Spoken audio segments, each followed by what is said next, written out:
We want to begin by acknowledging our presence on the ancestral and unceded territory of the Tongva and Kizh Nation peoples and their neighbors from north to south, the Chumash, Tataviam, Katanamuk, Serrano, Cahuilla, Payam-Quecham, Ahashaman, Ipai-Tipai, Kumeyaay, and the Quechan peoples whose ancestors ruled the region that we now call Southern California for at least 9,000 years. Indigenous stewardship and rightful claims to these lands have never been voluntarily relinquished nor legally extinguished. We pay respects to the members and elders of those communities, past and present, who remain caretakers and advocates of the lands, river systems, and waters and islands of the Santa Barbara Channel.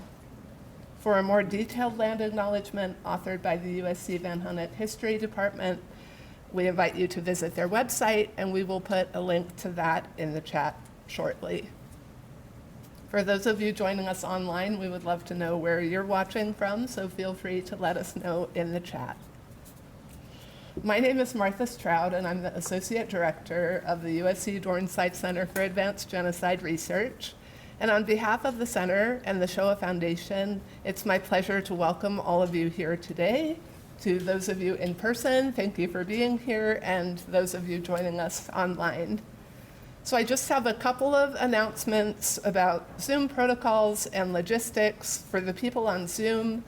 Right now you're viewing a side-by-side of the speaker and the slides, and if you want to make either side bigger or smaller, feel free to drag the dividing line in between to do that.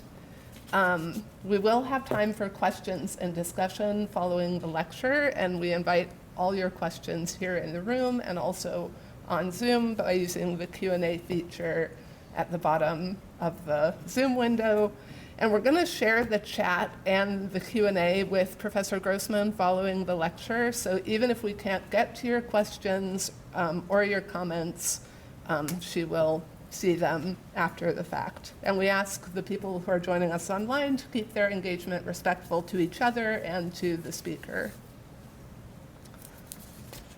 So today is the annual Sara and Asa Shapiro Scholar in Residence lecture. And this is a joint effort by the Center for Advanced Genocide Research and the USC Shoah Foundation. Founded in 1994, the Shoah Foundation's core purpose is to give the opportunity to the survivors and witnesses of the Shoah, the genocide of the Jews, to tell their own stories in their own words in audiovisual interviews, to preserve their testimonies and make them accessible for research, education, and outreach for the betterment of humankind in perpetuity. The Shoah Foundation's efforts are rooted in the Visual History Archive, a repository containing over 58,000 testimonies of survivors and witnesses to genocide and crimes against humanity. To offer remarks on behalf of the USC Shoah Foundation, it is my pleasure to welcome the Director of Education for the Shoah Foundation, Dr. Leslie Culp.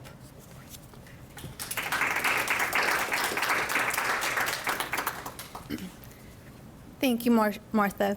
Can you all hear me okay? Fantastic.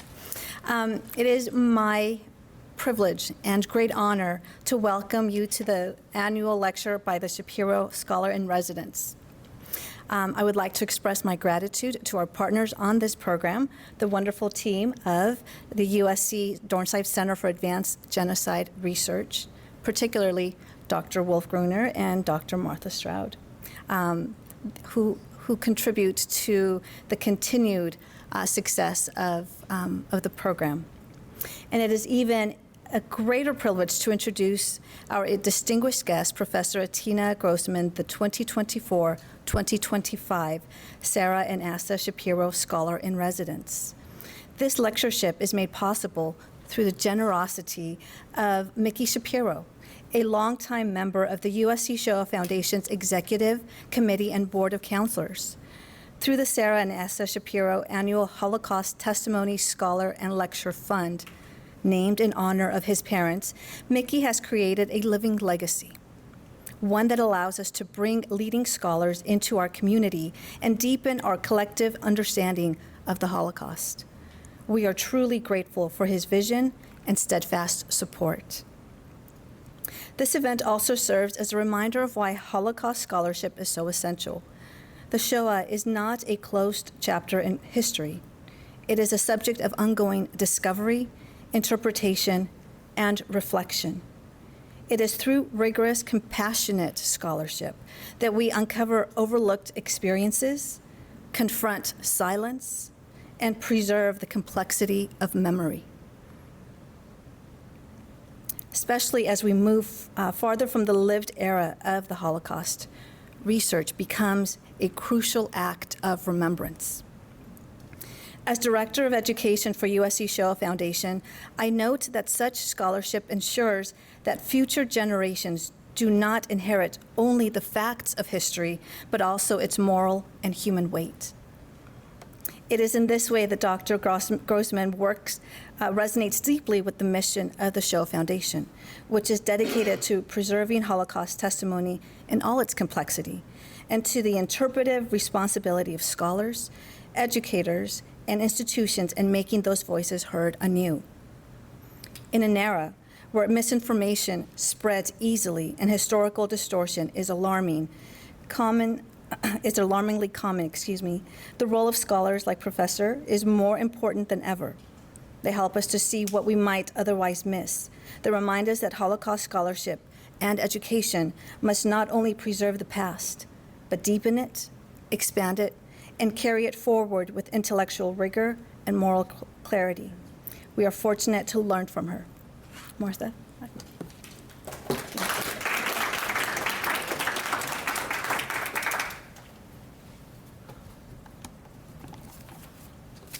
So one more logistical note. After the lecture, the USC Shoah Foundation is hosting a lunch in Professor Grossmann's honor. And those of you in person are welcome to attend. We have maps on the table over there in case you need directions to the University Club following the lecture. So now to introduce today's speaker, it's my pleasure to introduce the founding director of the Center for Advanced Genocide Research, Chappell Guerin Chair in Jewish Studies and Professor of History at USC, Wolf Gruner.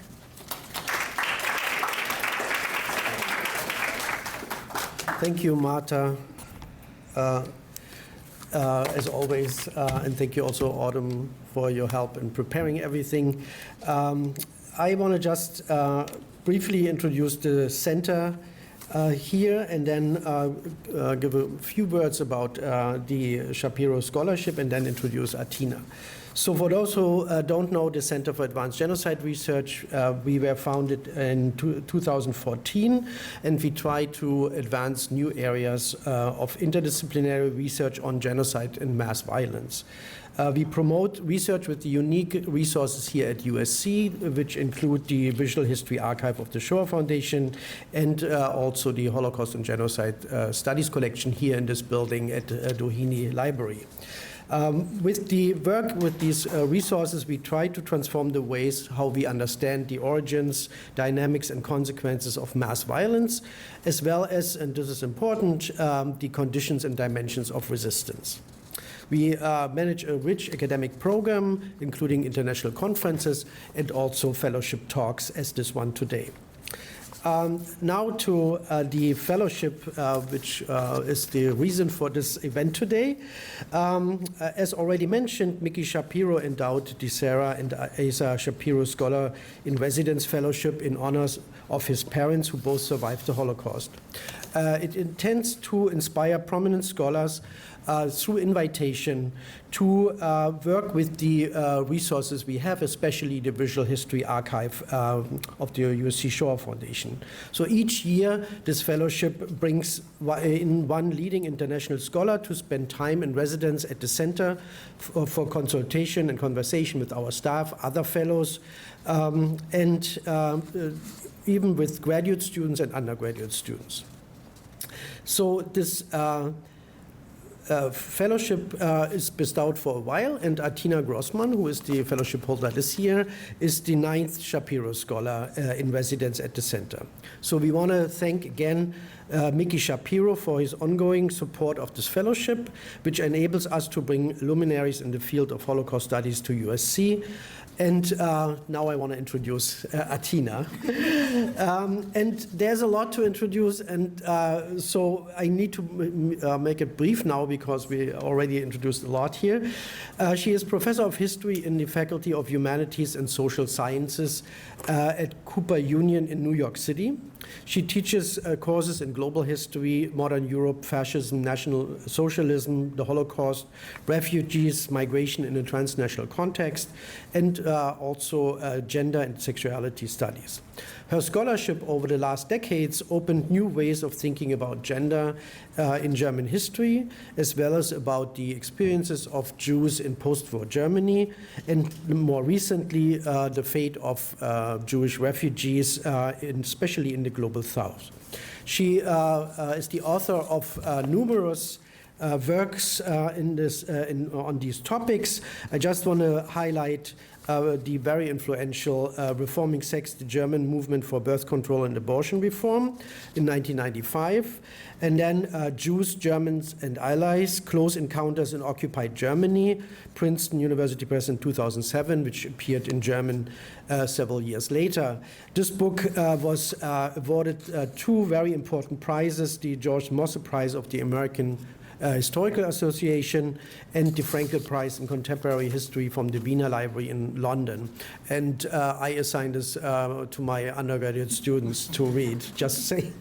And then she is also the co-editor of various volumes.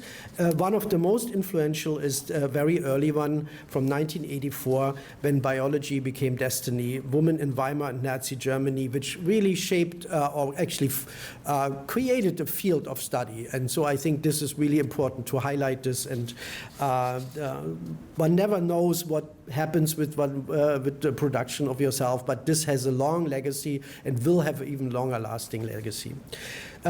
She also published or co-edited or authored Crimes of War, Guilt and Denial in the 20th Century, or After the Nazi Racial State, Difference and Democracy in Germany and Europe. In the last few years, she kind of shifted her focus more on the topic of today's lecture, and she published on Jewish refugees in Iran and India, but she also kind of still publishes on kind of older topics, if I can say this, like gender and the Holocaust, or women in the Holocaust, and also kind of the connection which was made already in Leslie's introduction of the importance of Holocaust studies in today's times. She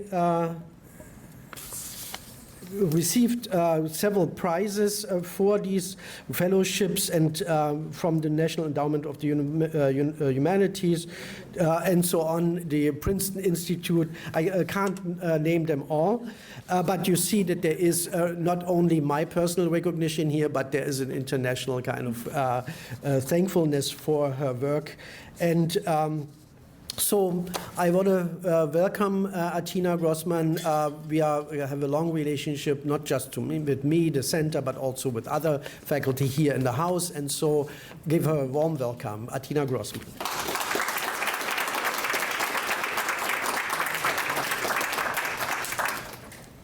Thank you.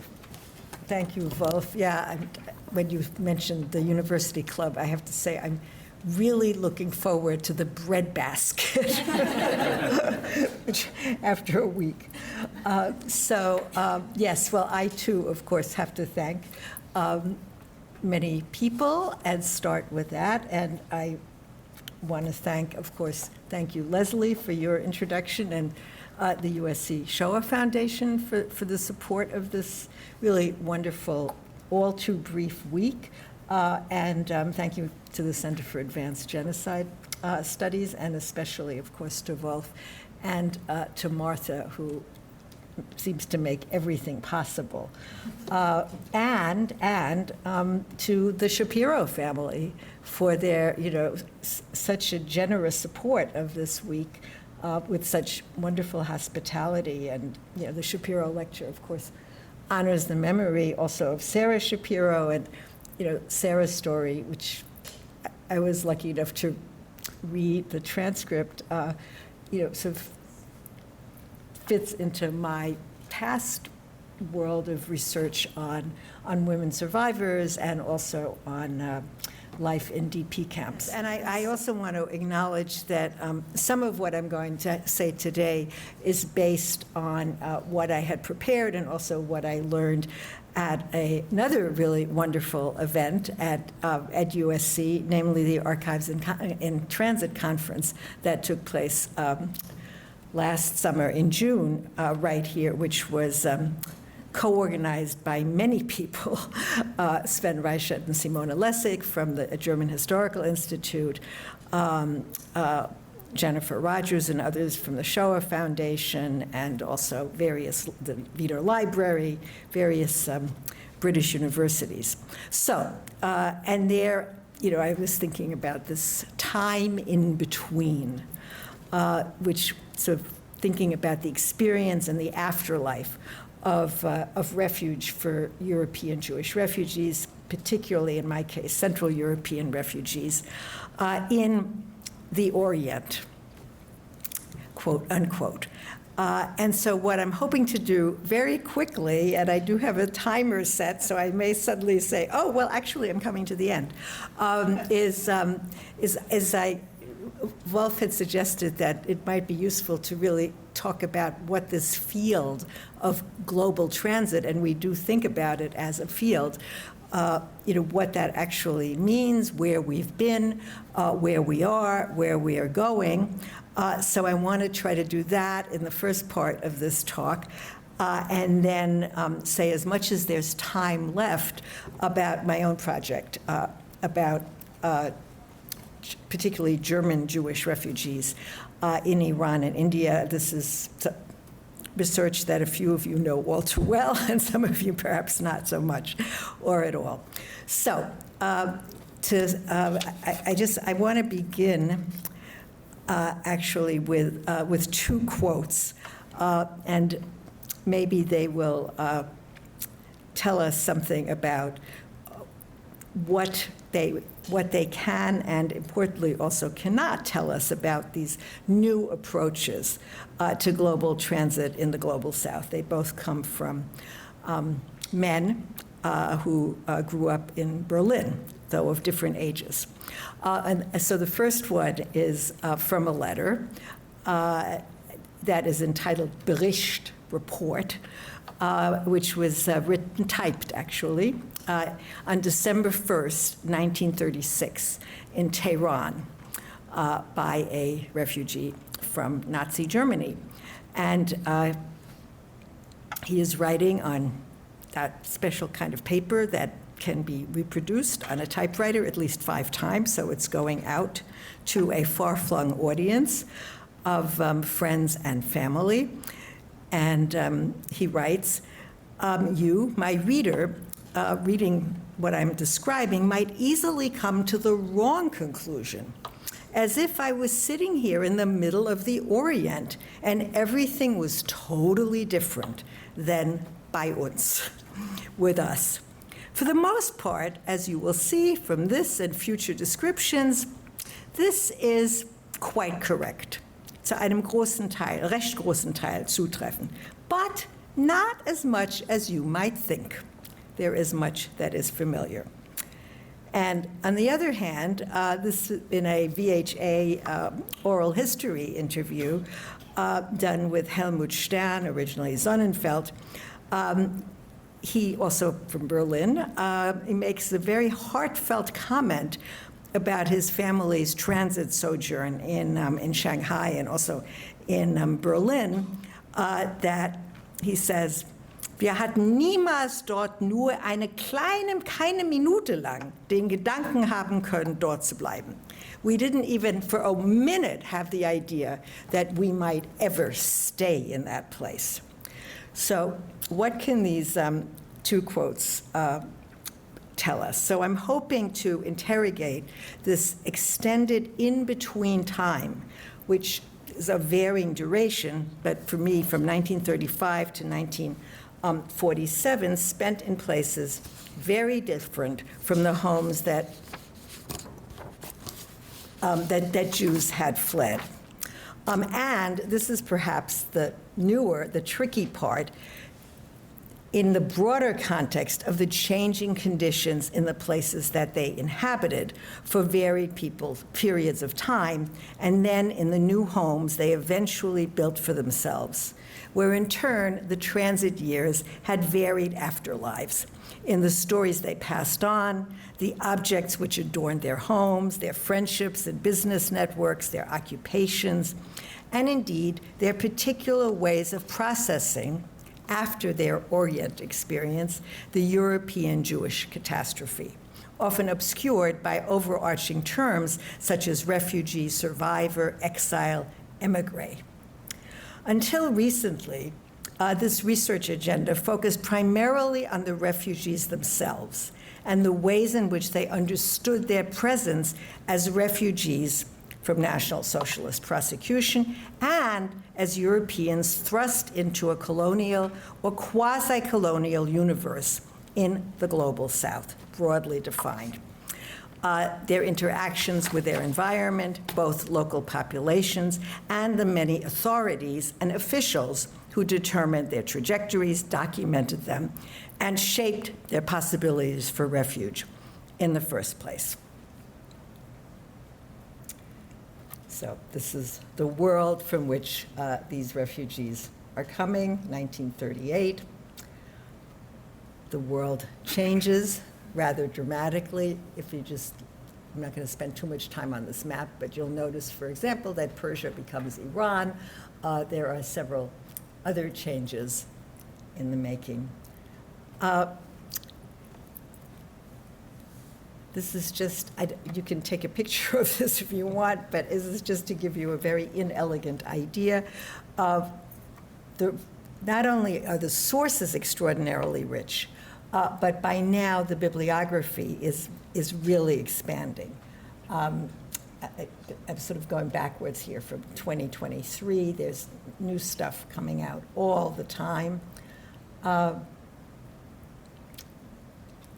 that takes us from the world they left behind to the world to which they then went. So these are extraordinarily rich sources we have. We have family collections. We have oral histories, such as here at the Shoah Foundation, a visual history archive, audio interviews, films, photographs, particularly excellent collections in the United States Holocaust Memorial Museum. We have troves from other repositories, such as the World Jewish Congress records for Asia, the Wiener Library, the Jewish Museum archives in Berlin, UNRWA, United Nations Relief and Rehabilitation Administration, reports on India, documentary films on Iran from the Polish Army in exile, the JDC archives, the International Red Cross, the United States National Archives, the German Foreign Ministry, the India Office of the British Library, one of my favorite archives, the National Archives of India, and if my own family archive, and indeed I'm working a great deal with family papers,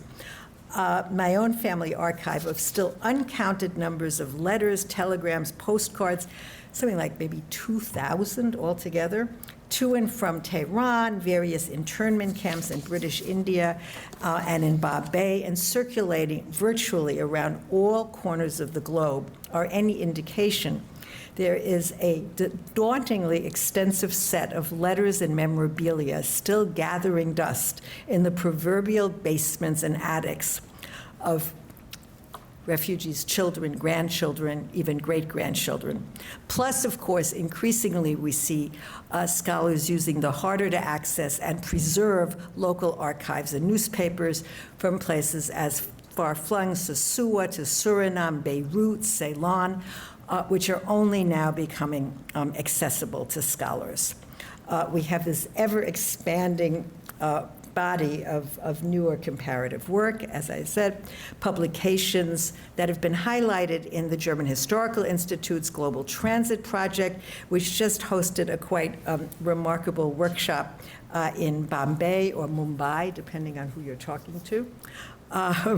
And even starting back in the summer of 2022, Zoom summer workshops from the USHMM, led by Ron Zweigenberg and Kimberly Cheng, and now in cooperation with the Leo Baeck Institute, the German Jewish Diaspora Project, led by Miriam Rurup at the University of Potsdam, the Archives of Transit workshop that happened here at USC, as well as this veritable library of publications.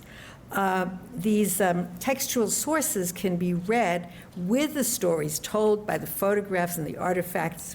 You saw it on the announcement.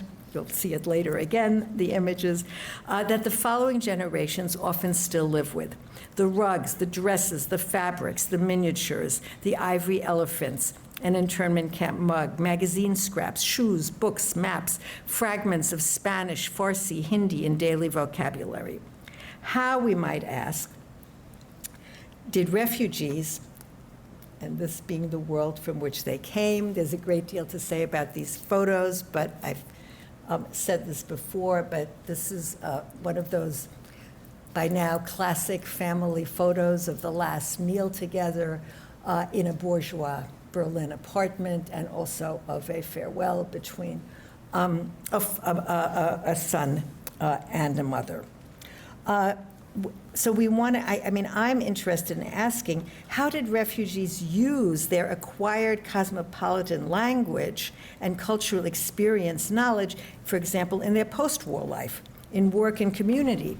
Was it mainly souvenirs combined with the souvenirs from the world before?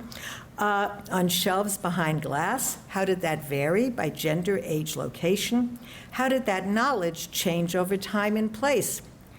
What was the influence of Oriental, or if you will, Orientalist images derived from interwar culture, as well as personal contacts with which they arrived at flight destinations, as they settled into their new transit lives, and then again in more permanent, for some, post-war homes? And we can see, for example, by comparing letters written at the time to memoirs and testimonies taken over time, that relationship to that transit time changes their responses to their sojourn outside of the West. So I'm really interested in working with a geography of emotions. And I actually started this work by working on Jews who had survived, Polish Jews who had survived in the Soviet Union. These are Polish Jews standing at Tamerlane's tomb in Uzbekistan. So I'm trying to think of working with a kind of a geography of emotions and knowledge, or perhaps the emotional geography of refugees in transit, especially in these non-Western spaces. The multiple levels and places, spaces the refugees occupied in the colonial or semi-colonial, and again, I would say that starting with Polish refugees in the Soviet Union meant that I started also with Central Asia, which in itself was a quasi-colonial space. These multiple levels that the refugees occupied.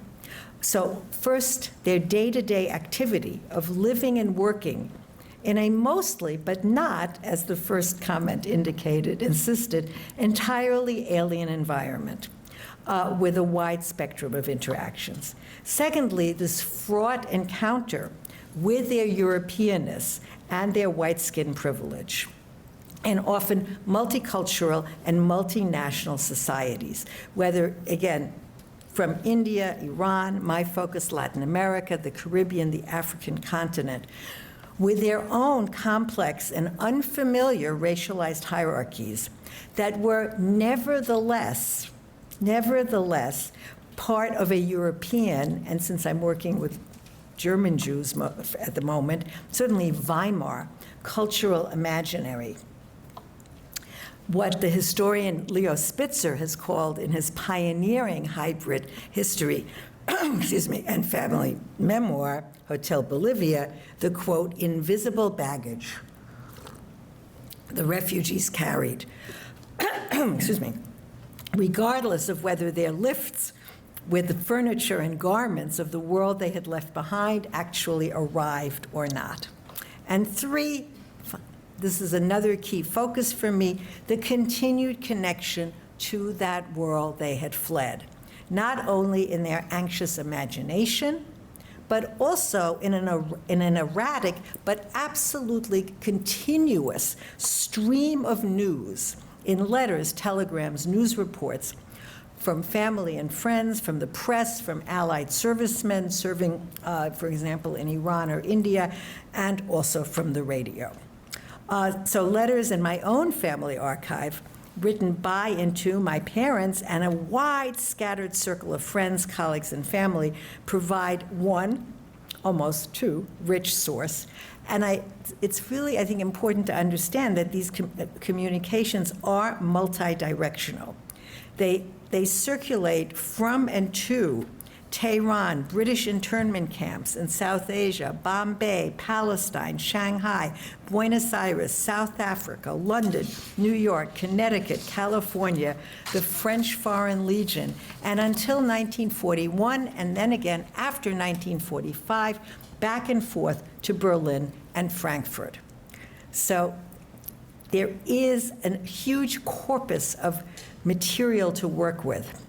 And indeed, this transnational circulation of information and emotions offers a comparative lens on Jewish life and death under Nazism.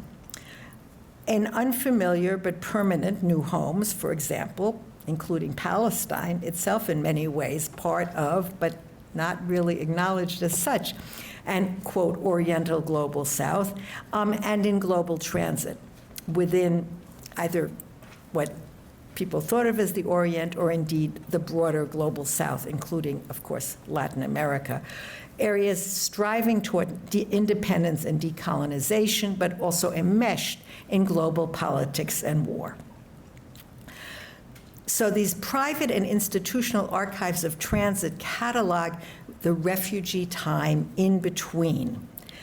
Time that has often been effaced or marginalized, perceived perhaps as exotic, but mainly as frustrating, difficult interruptions of passage to new homes in more desirable locations. Just to give you a sense of these passports with all their multiple stamps. Just one example. More desirable locations that remain closed or excruciatingly hard for Jews to reach as they were trying to flee the Nazis. So most of my work has focused on trying to understand the meaning of those transnational journeys in both history and memory, and how they can be, and in fact increasingly have been, integrated into German Jewish history and more generally Holocaust studies. That approach, which is now maybe already 15 years at least old, that approach is now under productive pressure from younger scholars who are actually turning the gaze around, moving not from the gaze of the Europeans onto the Orient, but the gaze of the, quote, Orient onto the Europeans. More on that in a few moments. It is also an approach that is currently under extreme pressure from current events, not at all immune from the weaponization of Holocaust memory and charges of anti-Semitism that we are all dealing with every day. And of course, we sort of have to acknowledge that we are gathering not in normal times. Certainly we have already had a colonial or imperial term in Holocaust studies. That is what global transit has accomplished, a focus on the entangled problems of race, class, gender, and different registers of racism. What has always called, the words come over and over again, precarious, ambivalent, ambiguous, conditional privilege in this encounter between desperate European Jewish refugees and colonial or quasi-colonial subjects as well as authorities. So what this is doing is pulling the periphery into the center. Global transit can mean so much. Very different durations. Transit could stretch from very short stopovers where you either are able to or not able to disembark a ship in the port of Bombay, for example, to periods of months and years, often over a decade, sometimes for decades, or even for a lifetime. The location mattered, whether you landed in a colony, as in India, East Africa, or the Caribbean, quasi-independent, later Allied occupied monarchy like Iran, relatively autonomous parts of the British Empire like South Africa or Australia, or in sovereign non-European states, as in Latin America, whereas Sandra Gruna-Domisch has demonstrated, Bolivia alone provided shelter for some 20,000, mostly Austrian Jews, who interestingly were seen as desirable migrants, rather than, as Natalie Eppelsheimer points out, for Kenya, or Sushitan Das for British India, destitute refugees who threatened to destabilize structures of white supremacy. So these European refugees were not necessarily always seen as desirable European bourgeois, far from it. Or in a European port, such as Lisbon, as Marion Kaplan has described, temporarily safe from the Nazis, but anxiously seeking an exit from the continent and the constant threat of invasion. In Harbin, in the international city of Shanghai, and then in a quasi-ghetto under Japanese occupation post-war, or, for example, in British internment camps in other places like Cyprus. Or, and this is, I already pointed to this, in the territory where the great majority of Polish Jews who survived endured the war, the Soviet Union, after 1941, mostly in Central Asia, where, again, this is a topic that has finally been integrated into Holocaust studies, where Jews, after the amnesty of 1941, hundreds of thousands made their way south to Central Asia, where they encountered dire conditions, hunger, disease, NKVD terror, general wartime chaos, but not systematic extermination. Struggling to survive along with other evacuees, refugees, deportees, and they're mostly Muslim, very often described in similar terms as being primitive neighbors. The numbers mattered, whether in the hundreds, like in Tehran, in the thousands in India, or the several hundred thousands in the Soviet Union.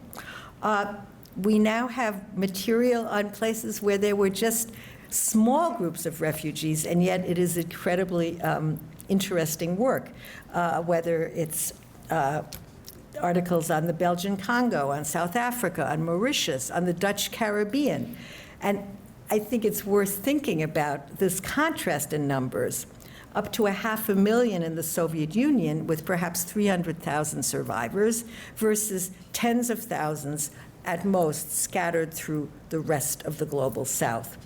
And I do ask myself, what happened that just as we were sort of finally recasting the narrative of Holocaust survival to include shelter in the Soviet Union, many of us turned, with that work not yet done, to studying other non-European spaces that actually offered refuge to much smaller numbers of Jews. And I wonder why this shift, and why in recent years we moved so quickly from a remapping of the Holocaust that led east to Siberia and Central Asia, right on to colonial or colonial adjacent spaces. And we might think about political reasons, current political reasons, our own pedagogic practice that requires teaching the Holocaust, now many decades in the past, to a new, diverse demographic of students who have no European genealogies, but who carry their own family histories of displacement, migration, and violence in the non-Western world. And that by turning our interest to this intersection of Jewish refugees from the racialized violence of the Holocaust to colonial and semi-colonial spaces, we find new ways of speaking with our own students. Trajectories also differed according to place of origin, profession, occupation, gender, family configuration, definitely age. Children and youth generally had distinct and often happier experiences, and also more intimate contact in many ways with nannies, domestic servants, schools, playmates, and classmates. Moreover, and this is important, the presence or not of significant local Jewish communities and the degree of interaction between Mizrahi and Ashkenazi Jews mattered. And in all these cases, the fate of European Jewish refugees cannot be separated from the backdrop of empire, nationalism, and particularly British colonialism and anti-colonial movements on the one hand, and the encroaching war and genocide on the other. So in the beginning, and this includes my own work, the research attended and mostly to the encounters between refugees and a wide variety of local populations and authorities. And we've become, I think, quite attuned to the contradictions and paradoxes involved in moving from one set of racisms and persecution to the racialized hierarchies of colonialism. But we have still centered the refugees themselves with a focus on differences of age and gender as the main actors. That approach on encounters was already a move away from earlier texts, which were often based entirely on refugee sources, diaries, memories, or even literary works. And they were preoccupied generally in a quite enclosed way with the varied experiences, and often talk about the hardships that they encountered. Again, to quote another VHA interview, the quite primitive, quote, and not easy life of the refugees themselves. This entangled approach is now being revised once again, supplanted and complemented by new, and this is sort of the world of the refugee in a familiar, unfamiliar place where you can have your calling card in Farsi and in English, and you are able to ride the motorcycle that is advertised in a business Chamber of Commerce journal for German Iranian business, for example.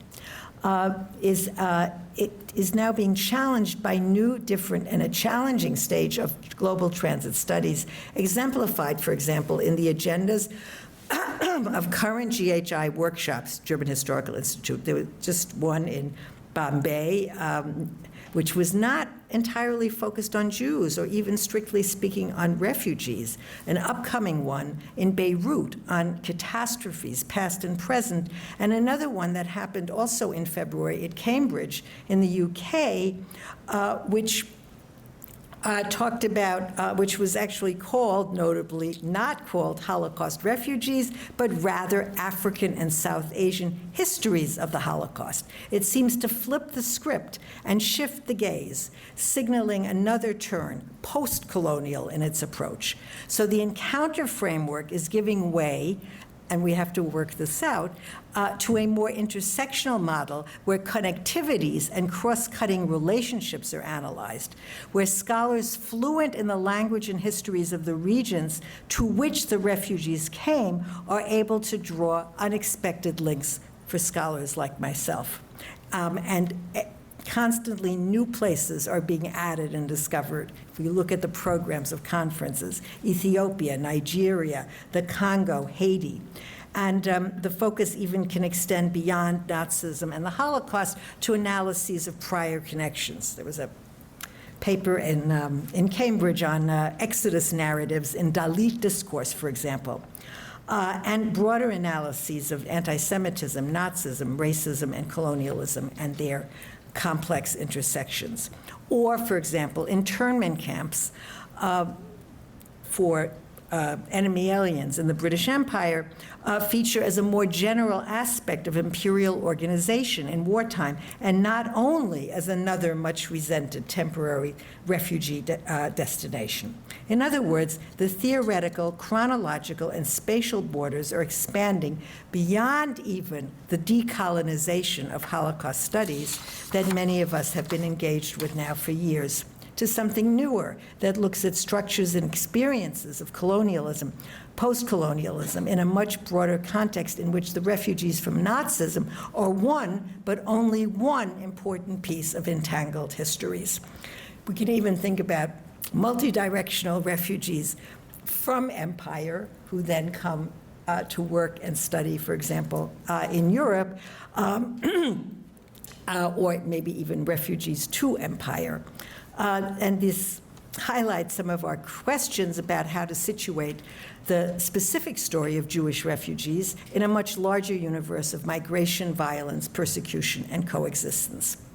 And that will include, and it's something that we can discuss maybe, debates about the ways in which Jewish refugees were and were not engaged in a form of settler colonialism, or can be termed colonists, and also where refugees who settled, for example, in Palestine, a space that was definitely understood by German Jewish refugees as Oriental, fit in. And that brings me to the second urgent issue, and I'm going to, of course, run out of time just telling you about the questions that are facing the broader field, which is that what all this rapidly expanding activity working on these people, like, for example, my father in Iran,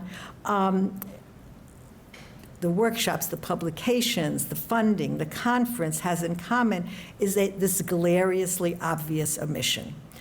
Namely that Holocaust studies has moved rapidly in the last decade toward globalizing and decolonizing the field. It's actually been remarkable and, very, very, very gratifying, the openness of the field to open itself up. It has managed all that with remarkable speed and commitment. But I think we have to face the reality that part of the reason we have been able to do that is that we have studiously avoided touching the fraught, to put it mildly, subject of Palestine. Invariably, the lumbering, looming elephant in the room, threatening at this moment to trample right through our field, divided, and maybe, not if we can resist this tendency, stop this research on global transit in its tracks, just as we were making such progress. At the same time, I think we have to acknowledge that scholars who are doing this new work, the younger scholars who come from the region, whose insights, and see, this is why I knew I was going to, whose insights I will, but I think I was asked to really talk about the field, so that these scholars who come from the region itself and whose insights and whose language skills and whose sort of local knowledge we really need if we're going to understand this experience of global transit, precisely because they hail from those regions, are most vulnerable today in our current political situation of repression and potential deportation, especially for scholars in the United States. So this, I think, is a huge challenge. Now, I will very briefly, I will very briefly just sort of take you through an example of how this research works in my own case, which, again, I had started with the quote, which had been mailed in multiple copies, gathered in this to friends and family who were gathered in this new post-1933 Central European diaspora. Connected precariously but insistently with these letters, postcards, and telegrams that circulated globally. This letter, and then there are many, as I said, there are literally between 1935 and 1946, there are thousands of these letters, show you the many faces of a refugee who is indeed that, but is also fascinated, bemused, bewildered, situated between roles and identities, a delighted tourist in many ways. Here you see a woman, happens to be my mother, going shopping in the bazaar, learning Farsi, working in the Ministry of justice in Tehran. These people who are sort of at the same time tourists in a way, dispatching travelogues back to Europe, uprooted immigrants trying to put together a living, and a refugee anxious about their uncertain fate and that of the family left behind. And when you see these pictures, you should keep in mind that these refugees did not, in fact, land in entirely unknown and alien places. These were not blank slates, because refugees relied on colleagues from the region, on existing transnational business, professional, personal connections, an offer of employment, a letter of introduction. That's how urgent flight to places that might not have been a first choice mattered. Persian and Indian students, especially medicine, dentistry, engineering, business partners, rug dealers or railroad contractors or engineers for construction were very visible in Paris, London, Berlin. And their presence itself was a key feature of what we might call interwar imperial cosmopolitanism. And the cultural imaginary, these type of images, circulated by, for example, Weimar mass media and illustrated magazines and travel memoirs, photographs, films, novels, offered a rich array of images of the world beyond Europe, which accompanied refugees. There was also lots of information available, bulletins published by relief organizations, which offered detailed reports based on reports from refugees who had already arrived and from established Jewish communities about possible emigration sites.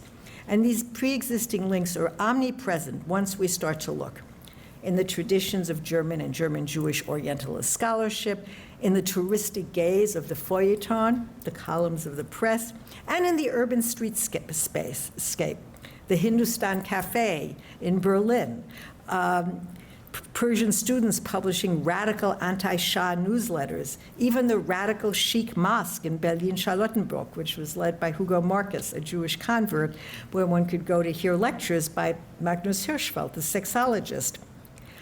Language tutoring and other local knowledge was provided by Persian students, for example, or Indian students, to refugees preparing for emigration.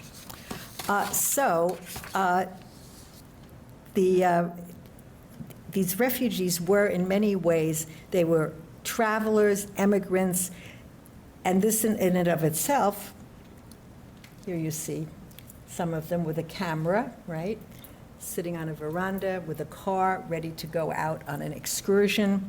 These are other people. These are, I just lost my space. Where was it? Who provided this kind of overlapping descriptions of these different identities.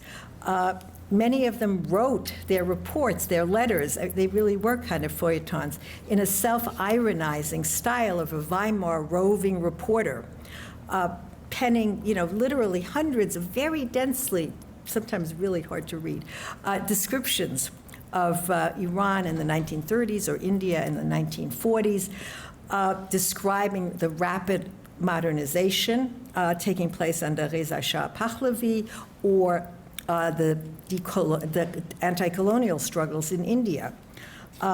Again, many details, whether it's, this telephone connection suddenly being set up, the sewers being developed, the railroad inching its way across new terrain, roads cutting in Tehran into the bays of the old bazaar, for example, and the babble, quote unquote, of a multicultural society, Turks, Arabs, Indians, Armenians, Syrians, Assyrians, Copts, Chaldeans, and the topography of a city that is both old and new in Tehran, for example.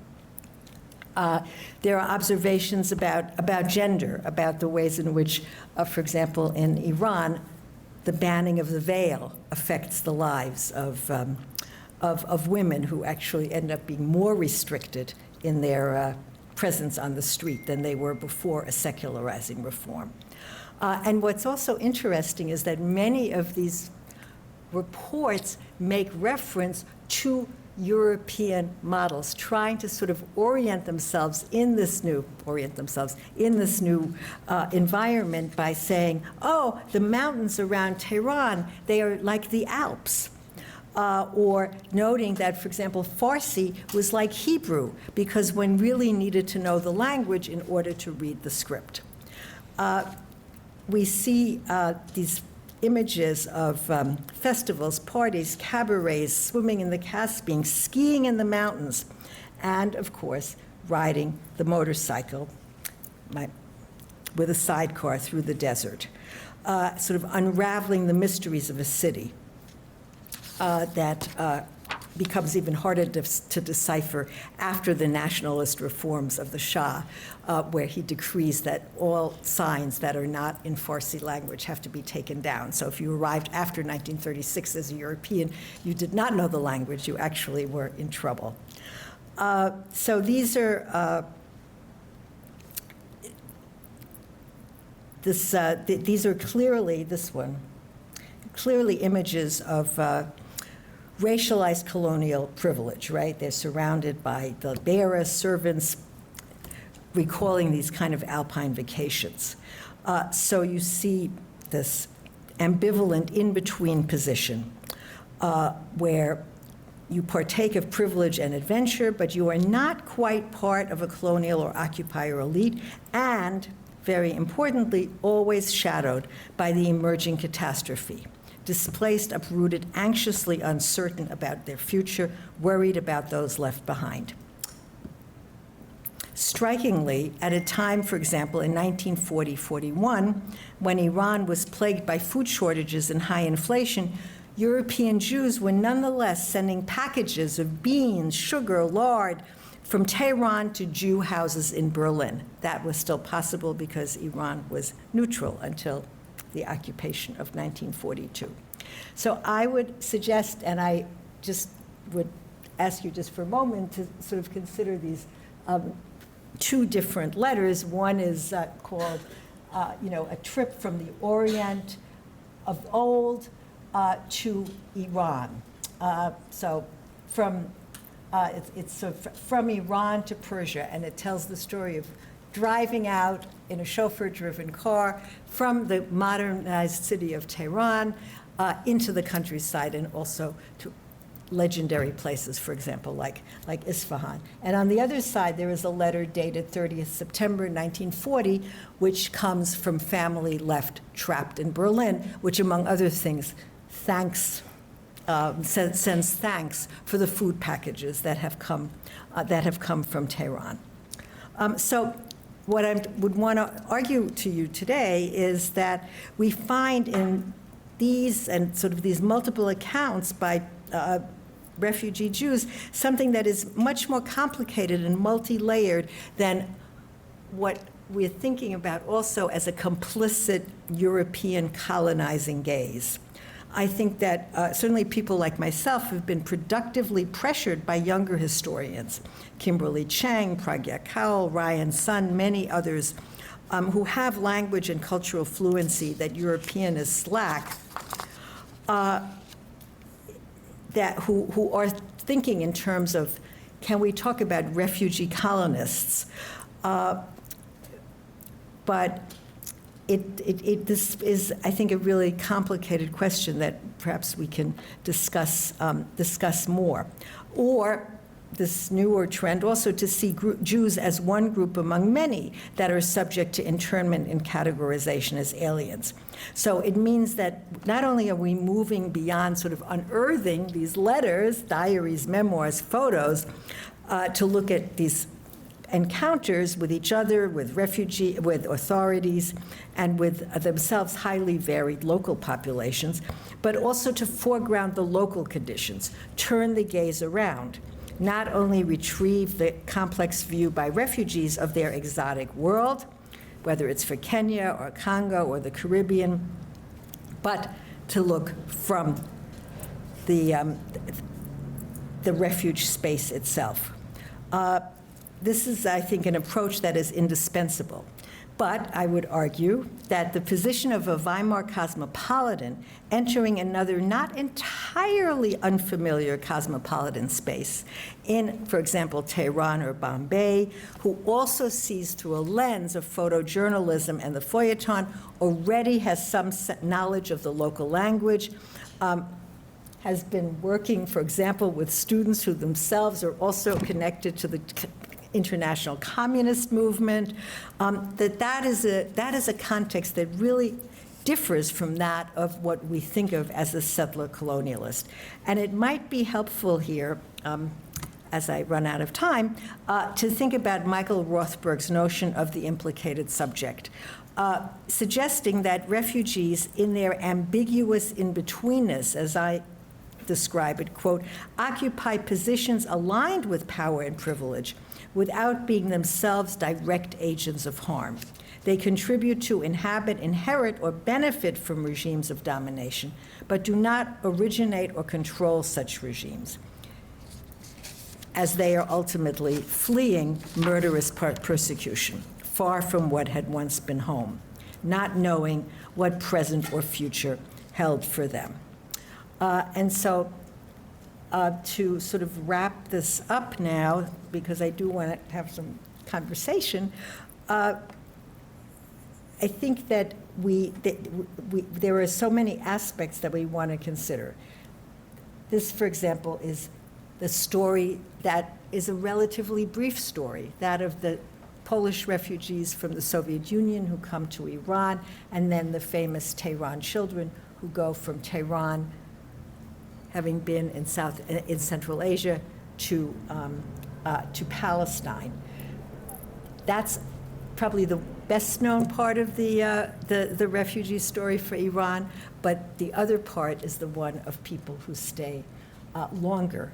And there too, they are only part of a much larger story of many more non-Jewish Poles who are in refugee camps in Tehran and then are moving on. And here you can see the work that they do while they are in Iran, in transit to Palestine. It's also important to consider a context, a geopolitical context of a place like Iran as being an absolutely crucial part of node in the military effort, the Allied military effort. We also need to think about, again, in between, what do these sources, how do they illuminate and how do they mislead us? Here you see a young refugee child, appropriately dressed with a helmet, with an Indian seaman, and then with her father. It looks like they are in the port of Bombay. Indeed they are, but they're actually only there for a couple of days en route to the US, the lucky ones. Or we see here a group of young men, actually young men and women, posing in front of a British colonial monument and in Bombay, and they are also in transit. She is in transit to a new life in the US. They are in transit to a new life to Palestine, with a stopover in the cotton mills of Bombay for several months. Here you see images of the Jewish life in Bombay, where we have many reports on what that life was like. We also have reports on how gender shapes refugee experience, the kind of work that women in India took on, here running the tea business, for example, but also trying to navigate unfamiliar climate, children's education, disease, collecting gossip, keeping track of illicit affairs, nervous and physical breakdowns, trying their hand at matchmaking. Here you see young couples who meet, and then the very different position also of young single women. Women work as housekeepers, as secretaries, bookkeepers in multinational firms, language, art, and music tutors. They become part of vibrant cultural life. And we learn about the refugee paperworks, the complexities of getting out of these colonial spaces where most of them did not want to stay. This is, again, a letter of trying to get a visa. And here you see, you look at this very comfortable home, you think, aha, this is the colonial privilege, but then you discover that this only lasts for a year until this family, the Goldstein family, is put into a British internment camp as an enemy alien. And they then manage, with great difficulty, to actually escape at the very last minute to the United States. There are so many letters that I could, quote to you from, but I won't. This is the record of the numbers of people who were interned as enemy aliens, and a little ditty from one of the most important internment camps, Dehradun, a wonderful camp for fools. We want to leave you soon. And here, this is now to my final point, that there is this very ambivalent relationship to these places of transit. For example, when my father is finally released from internment, he writes to the woman who will become his wife, trying to induce her to leave Tehran to come to Bombay. He writes about the cosmopolitan life, the variety of races, colors, dresses, the hyper-modern city, but also indescribable poverty and dirt, and practically no contact between Indians and Europeans. And then he finally says, he says, I no longer have any certainty. Certainty in every respect has left me more than 12 years ago. And this is another image of ambivalence. A very reluctant departure from Tehran with a man hovering behind, both of them in the suspended motion. I call this the Casablanca image, as if paralyzed, and yet this refugee who has been quite happily in Tehran since 1935 does get on the airplane in the end of 1946 on her way to the US via Palestine and London, where she will reconnect with surviving family before moving on to reunite with the fiancé she had not seen since May 1941, when he left Tehran, hoping to get to the US and getting trapped as an enemy alien. And the point remains that whatever the degree of attachment to the transit refuges, there's a lot we don't know here about personal relationships, love affairs, the lure of staying versus the pull of obligation and family. The vast majority of Jews did leave their transit locations once the colonial or occupation authorities who had presided over these cosmopolitan spaces departed. Imperialism both impeded rescue and made it possible. That is, I think, the key point. They existed in these multiple worlds at the same time. And this is a homemade badge, which sort of tries to talk about all of that, of being a POW, of being a Jew, and then also of having a law degree on the one hand, and on the other side, this homemade listing of all the different, not concentration camps, not ghettos, but British internment camps. And finally,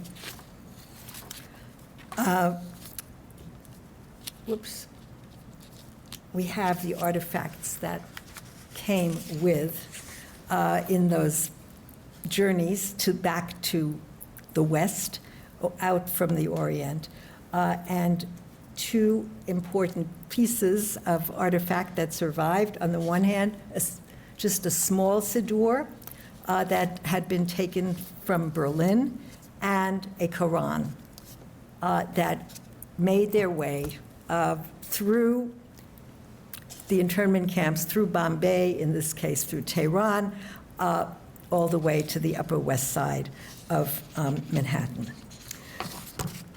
And so I'm very interested in thinking about this question of what remains, items like that, but also here, these miniatures, these rugs, the elegant dresses, caviar and vodka. How do they figure in relation to the mementos from home, transported to New York or Tel Aviv or Buenos Aires, which are also haunted by photos of lost family, candlesticks, monogrammed linens, the bric-a-brac of modern furniture, modernist furniture? And how do the networks that the refugees forged in their new homes match up with those that they had made in transit locations, which were often more precious than those from their original homes? These formative experiences have now become multi-generational. Some young refugees took those early childhood or adolescent experiences. They became social workers using their Cuban Spanish, scholars uncovering and narrating family histories, or making those regions the center of their own academic pursuits, or even grandchildren and great-grandchildren of refugee Jews, often mostly women who had married into local families, who are now uncovering and exploring their lost Jewish side of the family history, even applying for EU passports, continuing and mapping their own global transits. And so we are creating an even more connected, entangled history. And in a world where our own students, colleagues, readers, audiences come with their stories of displacement, migration, war, refugee life, and travel, the marginal stories become more and more central as questions of colonialism, post-colonialism, and flight from tyranny have become so much more fraught in our personal, professional, and political lives. Thank you.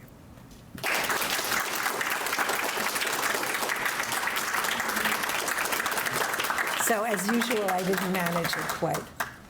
Well, you couldn't have cut the thing.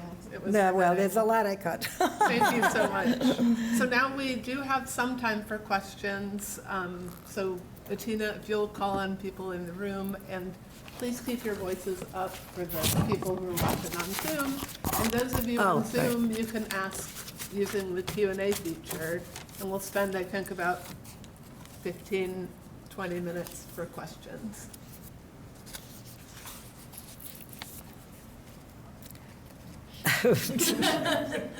Go ahead. Atina, it's always a pleasure to listen to you speak, so thank you so much for that phenomenal lecture. I'm really glad you brought up the question of Palestine because it was actually on my mind, and I think... I wonder why. I think that this idea of the relationship between Holocaust refugees and settler colonialism in the global South actually offers really productive ways of rethinking the whole question of Palestine in this time period. That's it. No question. No question. Okay, yeah, I think that there is a lot that we can take from the really, very excellent and quite advanced, research that we now have on European Jewish refugees and their very ambivalent relationship to these colonial or at least non-Western spaces, and the ways in which they can be sort of simultaneously attracted and fascinated, and even remark on, again, my main sources, my parents' letters, where, as I have often said, my father, unfortunately, is a much more reliable narrator than my mother, so it's much harder to get the gendered view, but where, they will make remarks like, yeah, you think everything is so different, but, in fact, Iranian doctors, many of whom were trained in Iran, but not all of them, are actually as good or even better than my kidney specialist in Berlin. And then, at the same time, sort of remark on the warmth of, the local population, how that makes things, easier to bear, and also talk about the primitiveness. And I think that kind of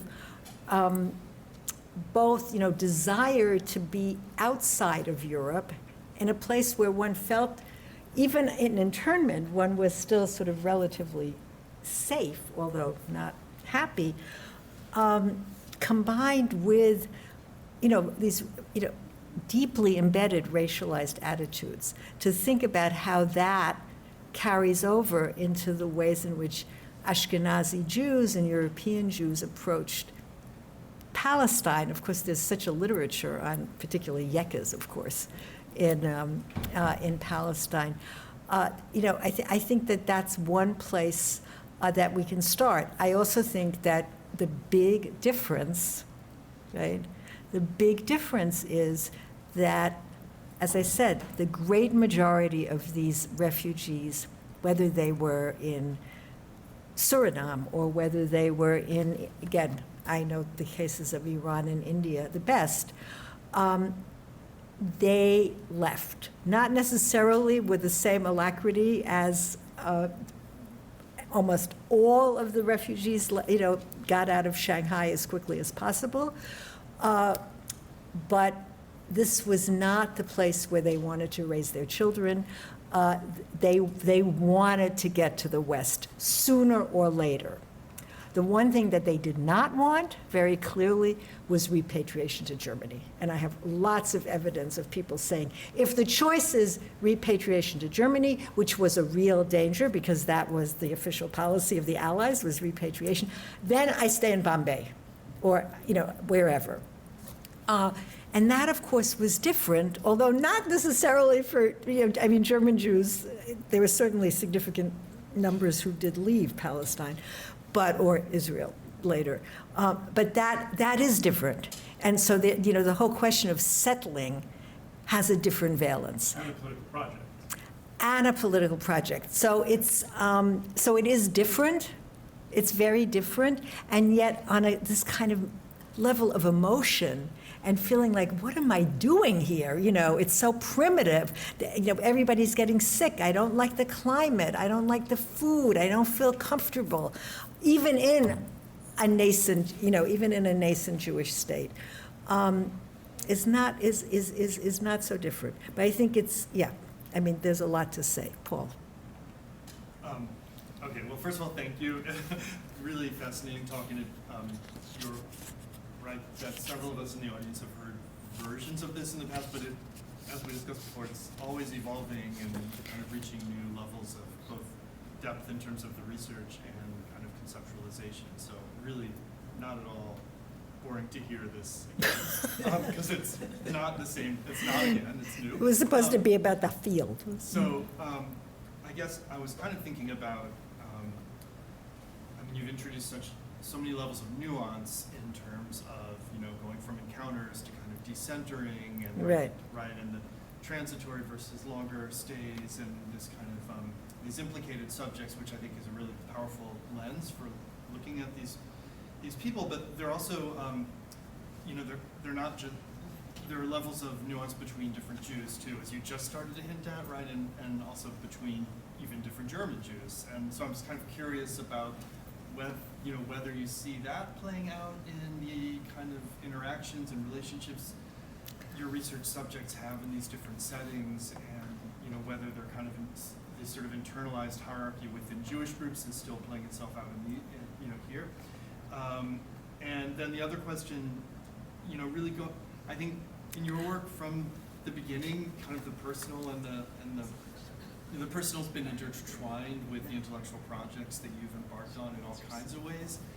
But this here most clearly, right, more than ever, and your main archive is a family archive. So I wondered about the kind of challenges. You talked about emotional geography, kind of the valences in all different ways, but what is your emotional geography in this project? Okay, I'm going to take on the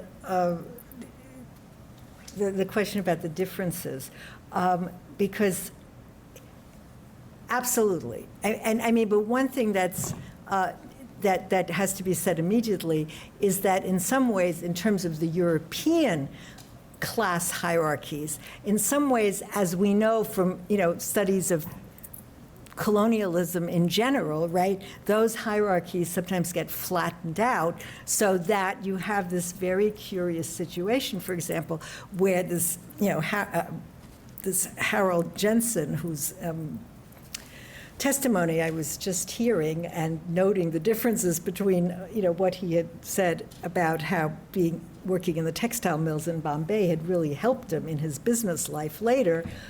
He said on an audio interview in 1985 for the Holocaust Museum, and then in 1996 for the Shoah Foundation, he doesn't mention that at all, and he only talks about how hard it was. But one of the nuggets that comes out of this is that he talks about, I worked in the textile mills. He didn't have an education when he came. He was supposed to be a doctor. That never happened. And he said, I was paid like an Indian. I worked like an Indian. The managers wouldn't talk to me because I was working like an Indian. And then he notes that he was living in a bungalow with another Jewish refugee worker. And he said, but we did have a servant, right? And so, and so even in the internment camps, these enemy aliens have servants who will make their meals. I've told this story a million times, but, my father has very amusing, sarcastic Berliner Schnauze descriptions of his stay as the only European in the jail in Quetta on the border now on the border between India and Pakistan, where he was first detained on this journey from Tehran that was supposed to end with leaving Bombay on a ship to San Francisco. And he says, well, I was the only European in the jail, and I was also the only one who had my own private servant, and frankly, I would have rather not had the servant because the food was terrible. So, I can, all of this is, I can tell stories for hours and hours, but so there is that people who are lower class sometimes end up having servants that they never would have had before. And yet the memory of those class distinctions and who you might socialize with does persist, and persists then also into the next refuge, into the next destination. But what's very, I think, important are the distinctions between the European Jews and the local Jewish communities, the Mizrahi Jews. And that was another, just to use the example of the Shoah Foundation interviews versus other interviews. So I was telling Martha about this because I found it so striking, so that I had listened to the audio interview that was done in 1985, where this Harold Jensen, who eventually goes to Sydney, talks about how difficult it was for him to be in this in-between position, because his co-workers were Indians, and they worked together, they lived together, except for that one other refugee kid who in the bungalow, but they resented him because on the one day off, he could go to the beach at Breach Candy, which was only for white people, and they could not. Breach Candy is this sort of legendary beach in Bombay. You ask anybody from Bombay, they all know about Breach Candy. And because of its historic, toxicity for Indians. And in the Shoah Foundation interview, he says that those friends who he was working with, who were angry at him and were resentful, were Jews. They were B'nai Israel, black Jews. They were Indian Jews, and he said they looked like Indians, they talked like Indians, they lived like Indians, and they could not go to the beach because they were dark, right? And so, you even have stories about Baghdadi Jews, right, who are definitely elite, but depending on their skin color, some of them could go to the beach and some of them couldn't, right? That was colonial India. So I think that this question of the relationships among Jews has to be also, really has to include the question of connections with the local communities, and there isn't always a local community, depending on where you are, and And then what's also critical, there's so much, right, of course, is the degree to which these refugees even identified as Jews, or the degrees of religiosity, and also the ways in which that might have changed over time. I can track that again, in the family correspondence, that becoming Jewish is people feeling more Jewish, sometimes just because it means that they would get an extra allotment of food on Friday night, in an internment camp, and also the development of Zionism and attachments to Zionism, because Zionist organizations are active, of course, not in all of these places, but certainly they are in Tehran, especially after the invasion of 1942, after the refugees come in 1942, after the overthrow of the old Shah in 1941, and very much so in India. So that plays in as well. So it's kind of like you can see all of the sort of macro geopolitical processes that characterize the 1930s and the 1940s playing out in these spaces at the same time that you have a sort of micro stories of the refugees and their emotional geography. And it also means, maybe this is another, as we run out of time, but another point that is important to make, that it's also a confrontation, goes back to the settler colonial argument maybe, it's a confrontation for these European Jews with a variety of racism that they had never encountered. And on the one hand, it's their own recognition, more or less, depending, on, their own political socialization. If you came from a communist background, you knew a lot about colonialism before you even got there, right? So their understanding of their own racialized privilege, which they did understand, but at the same time, the shock, and certainly in India, of partition, and the degree of violence that could, explode among Muslims and Hindus. And again, I have these rather extraordinary quotes from letters, where, again, my father, for example, he says, I always thought that this kind of hatred between races was something that was European. I thought about Germans and Jews. I thought that was my understanding of a kind of racial hatred that could explode into murder. And now I am seeing in front of my eyes this explosion of bloody, horrible, terrifying violence, between Hindus and Jews. And in his case, it sort of leads him to this rather pessimistic conclusion about, I don't really understand the world anymore, and, all certainty, has left me, which I think also contributes to, in this case, also a lack of faith in, for example, in the Zionist project, which was something that he certainly had come to know and consider as a possible place to go, but then did not. So that's also this question of the knowledge. Yes, I see one more person. Can we do one more? Yes, we can. Did you have your hand up, or were you just thinking? No, just. Oh, okay. Oh, I'm sorry. She's good. Where? Oh, you. Sandra had her hand up. Okay. No, thank We you can so much. continue over lunch. Exactly. Except not the people on Zoom, I'm sorry.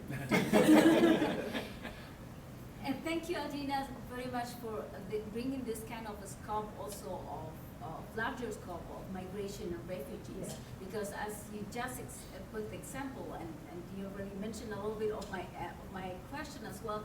So how this way of elaborating for the immigrants itself, their situation as refugees, but also not only in the context of the geographies where they are as well, alone, but also the politics of how, for example, they could leave the countries they didn't want to stay anymore, but it was difficult at the time, and how specifically was that with the British Empire at that moment? If you could elaborate. Yeah, okay. Well, again, I think the point is very well taken, which is it's very different, it's different in different places. I mean, as it happens, the British Empire was very large, and a great deal of these stories, not the Latin American ones, do play out in the context of the British Empire, although we're getting more and more work now on French colonial and post-colonial spaces. The getting out on the part of the British was not hard, because the British basically wanted to get rid of all these people, not just the Jews, but so many migrants who had been trapped in India, even seamen from Singapore, or I mean, just huge, the world was full of people who were uprooted and on the move and needed to somehow be taken care of. Whether it was by the United Nations or whether it was the case of Jews, the JDC, and with its sort of specific offshoots in each place, like in India, it's the Jewish Relief Association. If anybody knows where their papers are, I would be very curious. In Tehran, interestingly, very important, aside from the JDC, still the Alliance Française, still very significant for Mizrahi Jews, which then also became important for the refugees. So the problem was not so much getting out, the problem was getting in, right, as it had been before. So what you needed was, again, I can just give you the one example, which was this sort of, first of all, during the war, it was obviously extremely difficult. You just had that very short window between, September 39 and then December 1941, when then the routes just closed down. But, whether you needed, everything that you needed, for example, had to do for the U.S. was from the U.S. You needed a health certificate. You had to prove that you didn't have any loathsome diseases, for example. But after the war, the problem was getting a visa to the U.S., and that required, in this case, for enemy alien Jews who had been interned, they had to be cleared by the British. That was the problem, right? That they had been loyal, that they were, they were not a fifth column, they didn't harbor secret Nazi sympathies, they were, good anti-fascists. That was sometimes difficult to get. The Americans would say, fine, we will reinstate your visa, but we need assurance from the British that you have now been duly cleared. And the British would say, well, we'll be happy to duly clear you as soon as we have assurance from the Americans that they will accept you. So it's that type of catch-22 that refugees are very familiar with. So that's, but ultimately, most people were able to leave. There were people who stayed well into the 50s. I think part of what drove people to leave was, certainly for South Asia, was the specter of violence. I also think that there was a sense that as long as the empire was still there, that there would be a kind of multicultural, cosmopolitan space for Europeans to function in. And that for many European refugees, the idea of having to submit to a fully non-European regime was scary, especially in the context of violence, whether it was, the Chinese Civil War, whether it was the Middle East situation, whether it was just the catastrophes of partition. At the same time, people who stayed, India is a great example, Latin America is another, became, at least for a while, very active culturally. You know, they became important to the development of Bollywood. They were important for the development of Bombay modernism. They were important for the development of industry, Tata. You know, they still served as doctors. But in the end, most of them left. And what is, I think, interesting for us is to think about what did that extended time then mean for them, and also for the next, and for the next generations? Because we always sort of act like these refugees. They left, they fled, and then they landed, and then all of their memories, right? The memories that people record, the memories that, the Shoah Foundation asks about, those are the memories of, well, what was it like at home? What were your childhoods like? But what if your childhood was, going to school in Lahore? What if your formative years actually took place someplace that had very little to do with the original place? And that's the world that I think we need to open up. End. So before we conclude and continue the conversation over lunch, I want to ask at least one question. Oh, okay. I'm not going to answer your personal question. That question is about your attention to objects, which I Yes. think there's such rich potential in what you're doing with the objects.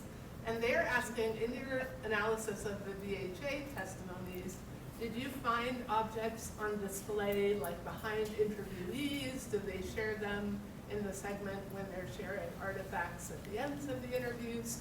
Like, what role does objects play in those testimonies? Okay, I have to say that most of the testimonies that I visually looked at, certainly for Iran, they're almost all from Tehran children. They're almost all from Polish Jews who had no objects, right? Who came, completely emaciated. There's, again, I've written about this. There's a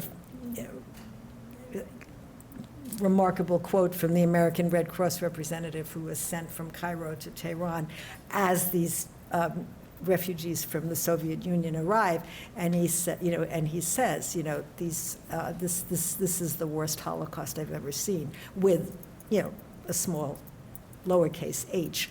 And they do. If we look at those images, they do look like they've been, they are camp survivors. So these are people who, who come with nothing and are just like, feel like they've landed in Schlaraffenland. They feel like they've landed in paradise when they come to the shores of the Caspian on the Iranian side. No. But I think that has something to do also with the way the interviews are set up, because the interviews ask for photographs, right? So people bring out their old family photographs, whatever they've been able maybe to keep, to somehow preserve, or somebody brought it to them. And so the answer is, I have not seen that. It's more what I've, just sort of observed in the homes of the refugees that I know or knew from, just these, as I said, these circles continued. The friendship groups in New York were very often composed of group of people who, there were these annual reunions of the Shanghaiers in the Catskills in these horrible hotels with this awful food, and of which there was never enough, but there was enough. But there was too much.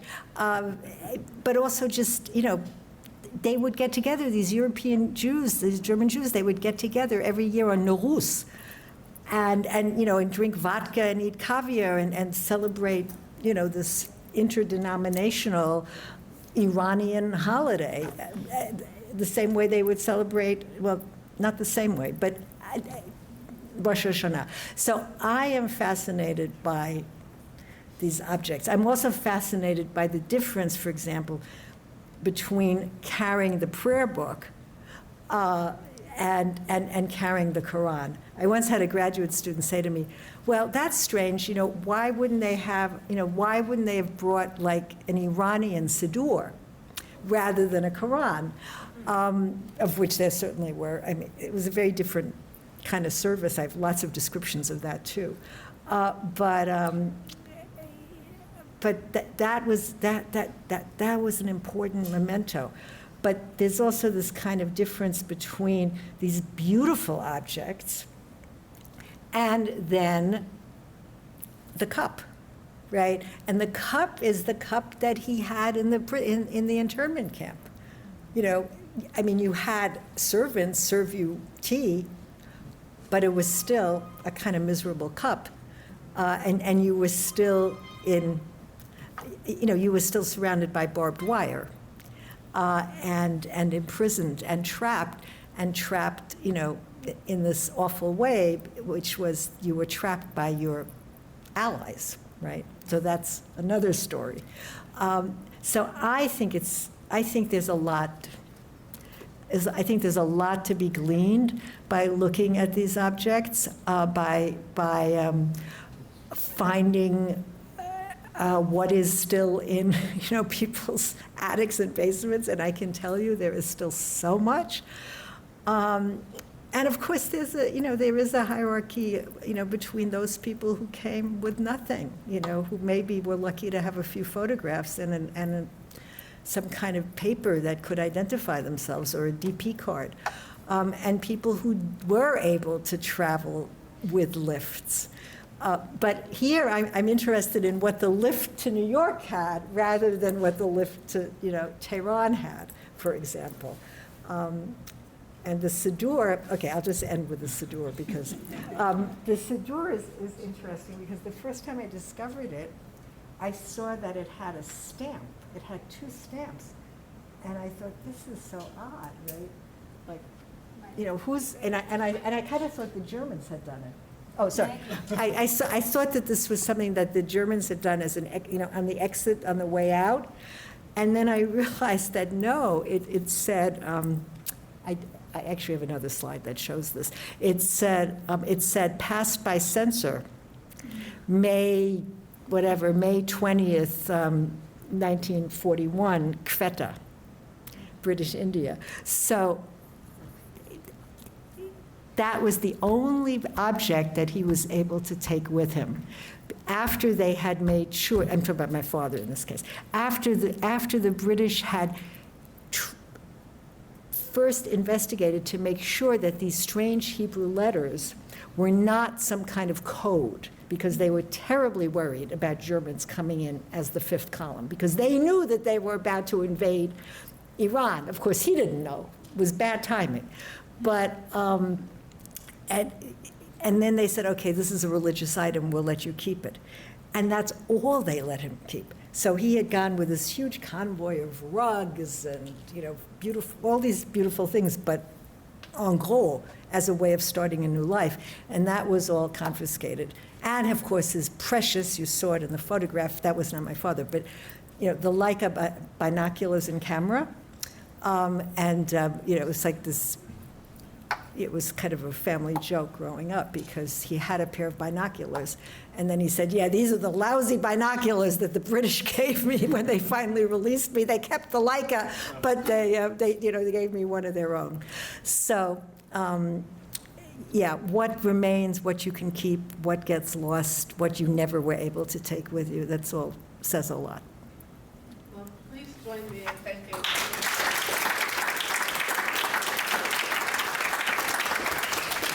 Thank you so much.